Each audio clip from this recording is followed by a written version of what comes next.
I greet you all in the wonderful name of our Lord Jesus Christ. Hallelujah. Ngithanda ukubonga futhi nakumfundisi for giving me this opportunity to stand before you and share this word. I respect this place more than anything. Ubebeke mami bengizothi no ngicela ukuministerela lapha emuva ngime nama asha because of the respect that I have for the pulpit. Hallelujah. And for umfundisi ukuthi angithembe ngepulpit yakhe namhlanje ngiyambonga kakhulu. Hallelujah.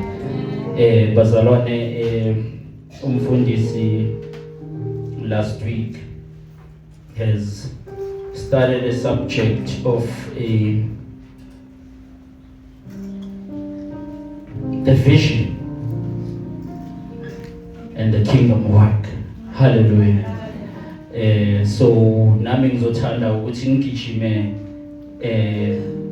phezu kwaleyo subject leyo of the vision and the kingdom work. Hallelujah. Ningabe serious kakhulu bazalwane. I smile on. Hallelujah. Okay, so tell us in the book of Habakkuk 2:3. Hallelujah. The book of Habakkuk 2:3. So cela ningifundele yona ngesizulu nange-English. Hallelujah.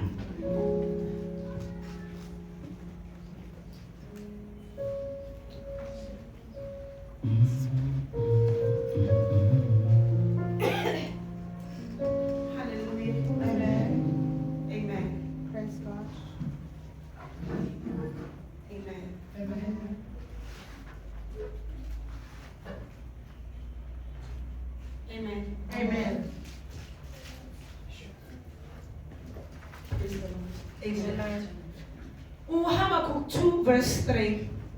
Ngokuba umbono usengowesikhathi esimisiweyo, uphuthuma ukuya ekupheleni, awuyikukhohlisa noma ukulibala, ulinde ngokuba uyakufika nokufika, awuyikwephuza. Hallelujah. Amen. Cela ngesilungu. Hallelujah. Amen. Habakkuk chapter 2 verse 3. For the vision is yet for the appointed future time. It hurries towards the goal of fulfillment. It will not fail, even though it delays. Wait patiently for it, because it will certainly come. It will not delay. Hallelujah. Father, we thank you for the reading of the word. Amen. Njengoba sengishilo ukuthi I'll be running on the subject of vision and the work of the kingdom of God. Hallelujah. So Lana, in my translation, it reads as follows: put it in writing, because it is not yet time for it to come true. Hallelujah. Put it in writing, because it is not yet time for it to come true. But the time is coming quickly, and what I show you will come true. It may seem slow in coming, but wait for it. It will certainly take place, and it will not be delayed. Hallelujah. Put it in writing, because it is not yet time for it to come true. We are talking about the vision here. Sonke sihleli la, uNkulunkulu usiphila umbono. Hallelujah. Sonke sihleli la, sinayo ivision kaNkulunkulu. Hallelujah. So the vision, bazalwane, oh mandekaha. Sigo subjective vision. So if vision, it has the beginning and the end. Hallelujah. Amen. But God will show you the end. Hallelujah. The vision does not speak in the beginning. Hallelujah. Though to you it may seem ukuthi the vision that God has revealed to you is non-existent. Or ucabanga ukuthi the vision that God has given you angeke iphumelele. But it takes time for a vision to manifest. Hallelujah.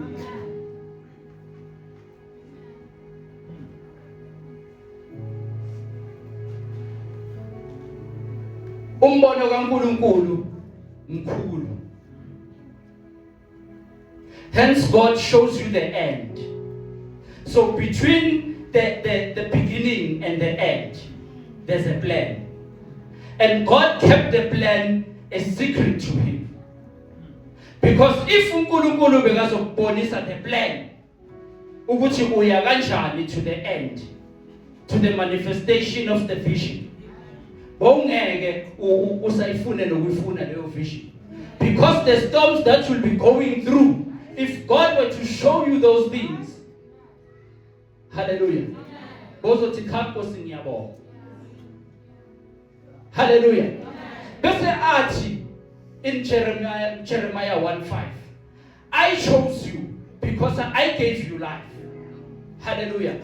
And before you were born, I selected you to be a prophet to the nations. God chose you and gave you the vision. Hallelujah. So for the vision to manifest, it's for you to run with it. Storms may come, hallelujah. But the vision that God has entrusted you with, it shall surely come to manifestation. Hallelujah. Because he has chosen you. You didn't choose God. He chose you. For the fact that you're sitting here today, he chose you. Hallelujah. We have all of us here, we have our races to run. Hallelujah. Khona uNkulunkulu sonke asiphathise kona. Hallelujah. And wasithemba ngakho futhi. Kodwa zange sinike iplan lokuthi uyophumelela kanjani. Hence he says, David says, you prepared the table before me in the presence of my enemies. Hallelujah. That is a plan of the vision where David was going. Hallelujah. So, for God to prepare a table, he needs you to have those enemies. Because the table is not a table without enemies. Hallelujah. Fanele ngelinye ilanga bamkhonze lo uNkulunkulu wakho. Bathi simbonile aphila kuwe. Yaphumelela nale vision kaNkulunkulu. Already God in the beginning had a vision. Ukuthi azokwazi ukusiwina back asinqobe. Hence he sent Jesus Christ to die for us. It was God's vision. So vulana amehlo bazalwane. Because kukhulu uNkulunkulu akubekile kuwe. Hallelujah. So the vision, it makes you organize your life. Hallelujah. Usalayine nezinto zikaNkulunkulu. Hallelujah. Then he goes on to say in the book of Matthew 6:33, seek first the kingdom of God and all his righteousness, and all these things shall be added to you. Seek first the kingdom of God. As you've been given a vision to run with it, where now for you to do is to fix your eyes to the Lord. Don't worry ngalezinto ezisemaceleni ukuthi wena uzohlani wena uzogqokani. uNkulunkulu kwazi konke lokho. Just seek him. Hallelujah. For the vision to manifest. Hallelujah. Sihleli kule ndawo, we are supporting the vision. Yes, spread the fire. Hallelujah. Because God has given the vision to the apostle to run with it. Hallelujah. So his focus, ukuthi abheke ivision ukuthi yapi. Hezahlale esho naye ukuthi akafuni ukuphelela la, but is going somewhere. Hallelujah. uNkulunkulu wethu mkhulu. Hallelujah. He shall surely prosper us. One day sizobukela lapho bashaya le instrument le sibabukela ku TV. It's the vision that God has given unto me. Hallelujah. But shift your focus on the things that are trying to distract you. Shift your focus and fix your eyes unto the Lord. For He is a good God.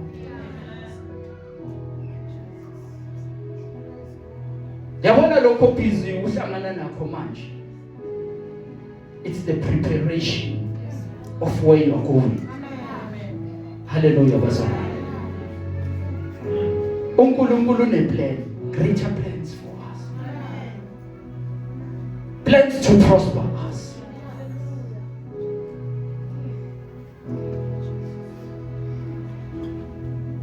Oh, uNkulunkulu. So la kule laptop yami hallelujah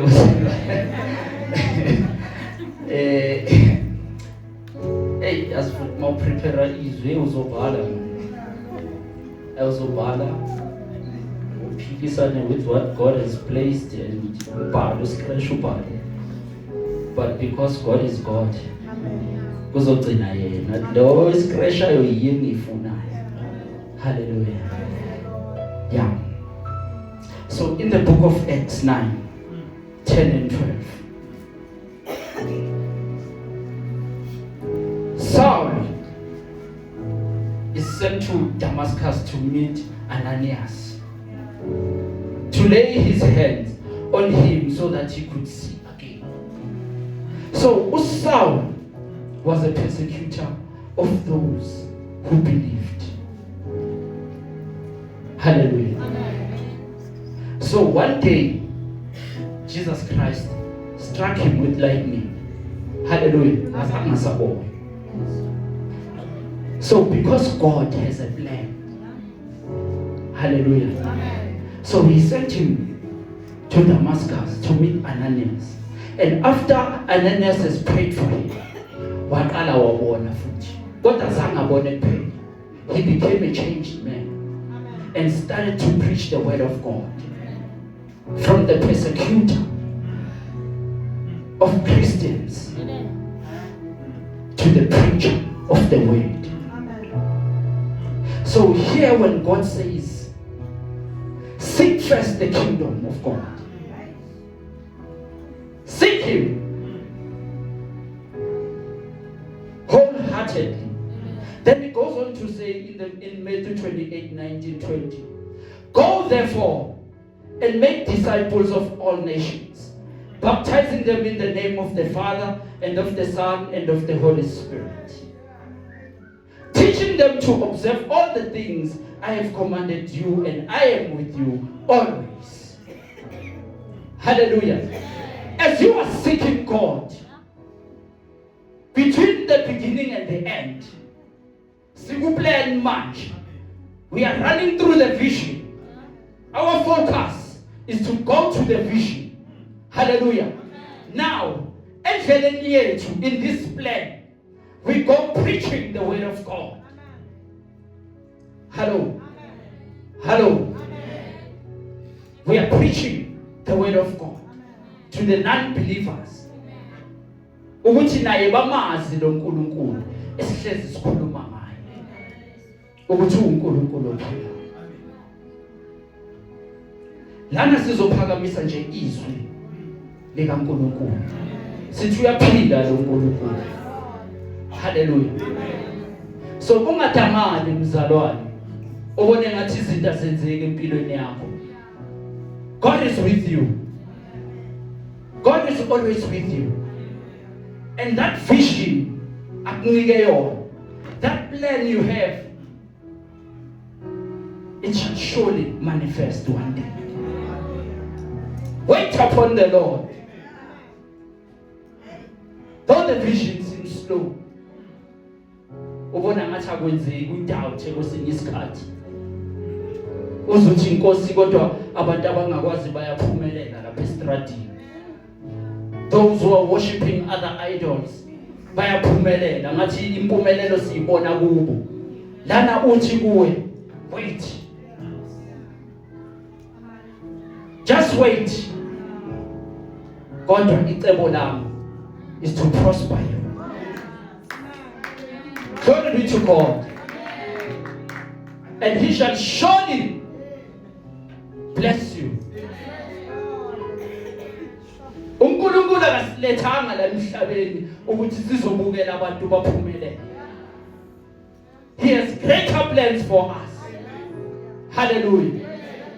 And because the vision has been given to us by him, yena uNkulunkulu ngokwakhe uzoyenza ukuthi iphumelele. Just wait. Just wait. Yekela uNkulunkulu alithenge itafula. Yekela uNkulunkulu ayenze plan yakhe. Ukubonisile ivision.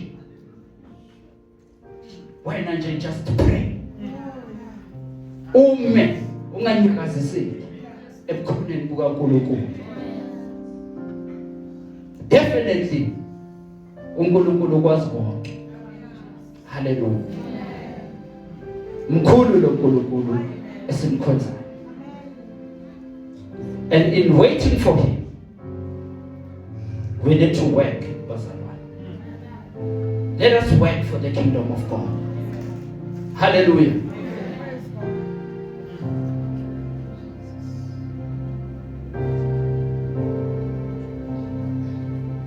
In the house of God, in the kingdom of God, we have many gifts and talents.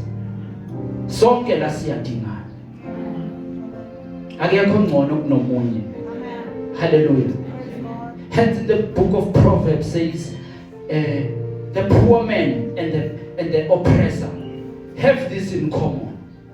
The Lord gives sight to the both of them. Hallelujah. So it's just that lo omunye upoor, lo omunye rich, but both of them were given sight. It's just that they don't see differently. They see differently.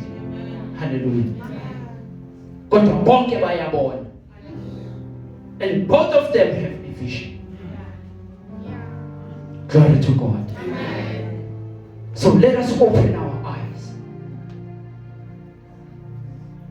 Simfune lo uNkulunkulu bese simsebenzele. Let us not sleep on our gifts and talents. As umfundisi makayiqala le subject last week ngizwe ithinta abantu abaningi. Wathi uNkulunkulu no, wathi umfundisi makethi kimi ngize futhi nami ngizoshare nga this subject. Ngayizwa ingithinta ngiprepare ukuthi kahle kahle uNkulunkulu ukhathele ukusincema.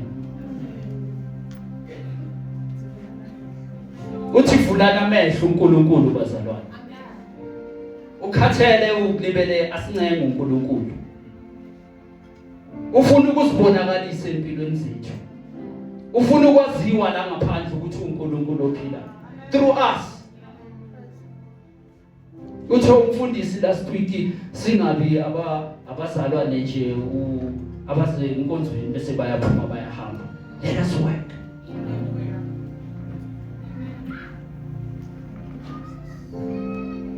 Oh, we bless the Lord. So asisithintitheni bazalwane. Sizazi ukuthi singubani. Ungayeki ivision yakho iphele nje kanjalo. Kodwa uyazi ukuthi uNkulunkulu ophilayo. Uzokuvula amehlo namhlanje uNkulunkulu. Hallelujah. Ukuthi le vision le akunike yona isaphila namanje. Noma wena uyibona ngathi phelile ngayo. Isaphila namanje. It may take time, but definitely it shall manifest. May God bless you. May He keep you. May He cause His countenance to shine upon you. Vision, bazalwane. Run with your vision and trust God with uNkulunkulu uzoyenza. Father, we thank you. Wena Nkosi umuhle Jehova. Samukela zonke imfundiso zakho Jehova. Whether you rebuke us, my Father, siyakwamukela nalokho Nkosi. We thank you for being a true Father to us. We thank you for being a great God and a loving God. In the mighty name of Jesus. Siyabonga Nkosi ngokusibuyisa. Usiqoqe usibuyise endleleni yakho. In the mighty name of Jesus. We thank you for opening our eyes. We thank you for giving us assurance. The vision you have given us is still alive. In the mighty name of Jesus. We thank you, O God. We exalt you. Siyabonga ukukhulu nobukhosi bakho. In the mighty name of Jesus. Oh, we bless